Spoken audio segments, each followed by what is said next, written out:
जी काही वक्तव्य केलेली आहे, मी ह्या कार्यकर्त्यांना मोठं केलं ते मोठं केलं, पण मला वाटतं उपरतलपासून केरीजपासून आम्ही जिल्हा परिषदेमध्ये 20 वर्ष काम केलं, जिल्हा बँकेमध्ये केलं. आम्ही जी काही चांगली कामं केली ती जनतेपर्यंत पोहोचली आणि ह्या माध्यमातूनच राणेसाहेबांचं नेतृत्व ह्या जिल्ह्यामध्ये आज त्या ठिकाणी फोपावलेलं आहे. आज त्या ठिकाणी प्रत्येक वेळी ज्या ज्या पद्धतीने पक्ष बदलतात त्या पक्ष त्यांनी पक्ष बदललं तर ती निष्ठा आणि आम्ही लोकांनी पक्ष बदललं ती त्याला ते गद्दारी म्हणतात. आज ह्या जिल्ह्यामध्ये आज ते सांगतात की निलेश राणेला त्यांनी शिंदे सेनेत पाठवलं आहे.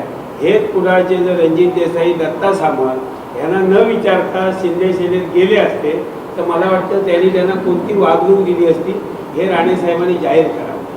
म्हणून स्वतःच्या सोयीपुरती तत्त्व बदलणारी माणसं आहेत आणि म्हणून ह्या जिल्ह्यामध्ये जी आज घराणेशाही आहे, सन्माननीय केंद्रीय मंत्री गडकरी यांनी जे सांगितलं आहे की घराणेशाहीला थारा देऊ नको, ह्याच मुद्द्यावरती निवडणूक या जिल्ह्यामध्ये घेतली जाणार आहे. आणि दुसरा विषय, केसरकर साहेब जे या जिल्ह्यामध्ये या मतदारसंघामध्ये सांगतायत ते राज्याचे मंत्री आहेत, खऱ्या अर्थाने शिक्षण मंत्री आहेत. पण मला वाटतं शिक्षण मंत्री झाल्यापासून 750 GI या शिक्षण क्षेत्राचा खेळखंडोबा लावण्याचं काम आज जी संच मान्यता आहे किंवा आज जे शिक्षक आज त्यांनी जाहीर करावं, जी शिक्षक भरती या जिल्ह्यामध्ये झाली, 90% लोक जिल्ह्याच्या बाहेरचे शिक्षक म्हणून लावण्याचं काम या केसरकरांच्या शैक्षणिक धोरणामुळे झालेलं आहे. इथले DED आणि BEd इथले रडण्याचं काम केसरकरांच्या नावाने करतात. आता फक्त सांगतात मी 15,000 कॉन्ट्रॅक्टवरती लावणार, काय लावणार, आणि आज हे सगळं घोटाळ आहे. आज खऱ्या अर्थाने ह्या शिक्षण माध्यमिक असेल किंवा प्राथमिक असेल दोन्ही शिक्षण विभागाचं वाटोळं लावण्याचं कामाचं सुरू हे केसरकरांचं आहे. चांदा ते बांधा योजना ही जी असेल किंवा सिंधुरत्न योजना असेल, ही योजना फार चांगली आहे, पण ती राबवण्यामध्ये ते कमी पडलेले आहेत. आज मला वाटतं या शेतकऱ्यांचं दरडोई उत्पन्न या ठिकाणी ते वाढू शकलेलं नाही आहे. फक्त कार्यकर्ता कसा सांभाळायचा ह्यासाठी त्या योजनेचा त्यांनी गैरवापर केलेला आहे.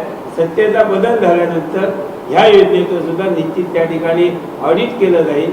आज काजू आणि आंबा बागायतदार शेतकऱ्यांना मी विनंती करतोय की केसरकरनी 135 रुपये किलोने मी काजूला हमीभाव देणार म्हणून लोकसभेच्या पूर्वी सांगितलं होतं. आज त्यांनी 135 रुपये हमीभाव का दिला नाही? आणि जी जिल्हा बँकेत असते वेळी मी काजू उत्पादक शेतकरी कंपनी केली आहे त्यांनी सुद्धा केसरकरांच्या भूलथापांना बळी पडू नये. खऱ्या अर्थाने ह्या मतदारसंघातील काजू आंबा बागायतदार, नारळ असतील, सुपारी बागायतदार असतील, यांनी यावेळी केसरकरांना जाहीर विरोध करायला पाहिजे. खऱ्या अर्थाने बागायतदारांचं नुकसान करण्याचं काम केसरकरांनी केलेलं आहे. त्यांना हमीभाव दिलेला नाही आहे, कोणत्या प्रकारची कर्जमाफी दिलेली नाही. आज माझा दावा आहे आंबा आणि काजू हा विमा सुद्धा आज पूर्णपणे रिलायन्स विमा कंपनीने आज ह्या असलेल्या आंबा आणि काजू बागायतदार शेतकऱ्यांवरती पूर्णपणे अन्याय केलेला आहे. आणि म्हणून आज जे काही केसरकर सांगतायत की या ठिकाणी कणकवलीवरनं इकडे आल्यात, आज ह्या जिल्ह्यामध्ये ज्यावेळी एखाद्या माणसाचं स्वतःचं अपयश झाकण्यासाठी आज भौगोलिक वाद काढून ते मतं वागतायत. आणि म्हणून केसरकरांनी सावंतवाडीच्या बाहेर ह्या जिल्ह्यासाठी काही केलेलं नाही आहे. उलट ह्या जिल्ह्यामध्ये जे आहेत आम्ही सावंतवाडी ह्या मतदारसंघाच्या आम्ही हितचिंतक आहे. आज खऱ्या अर्थाने सावंतवाडीचा हायवे हा शहराच्या बाहेरनं नेण्याचं काम केसरकर साहेबांनी केलं. म्हणून खऱ्या अर्थाने सावंतवाडीच्या नुकसानाला जबाबदार केसरकर आहे. आणि म्हणून ह्या निवडणुकीमध्ये घराणेशाहीच्या विरुद्ध परिवर्तन अटळ आहे. आणि या परिवर्तनासाठी उद्धव बाळासाहेब ठाकरे शिवसेना पक्षाचे सन्माननीय राजन तेली उमेदवार आहेत. त्या मशालीच्या समोरचं बटन निश्चित दाबून ह्या मतदारसंघामध्ये 23 नोव्हेंबरला परिवर्तन 100% होणार. आमचे दिवसभरातले सर्व अपडेट्स, ताज्या घडामोडी आणि थेट लाईव्ह पाहण्यासाठी सबस्क्राईब करा, लाईक करा कोकणचं नंबर 1 महा चॅनल कोकण 7 लाईनचं YouTube चॅनल.